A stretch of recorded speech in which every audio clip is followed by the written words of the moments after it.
একটা ছোট গল্প বলি। একটা ছেলে একটা মেয়েকে অনেক ভালোবাসতো। হঠাৎ তাদের মধ্যে ঝগড়া হয়। ছেলেটা অনেক সরি বলে।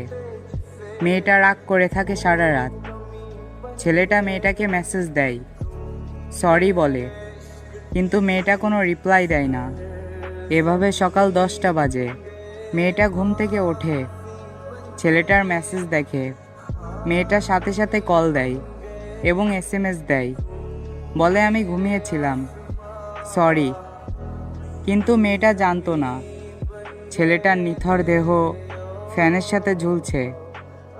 তো সবাইকে একটা কথাই বলি, সময় থাকতে তোমাদের ভালোবাসার মানুষটাকে কদর দিও, তার মূল্য বুঝো, তাকে ভালোবেসো।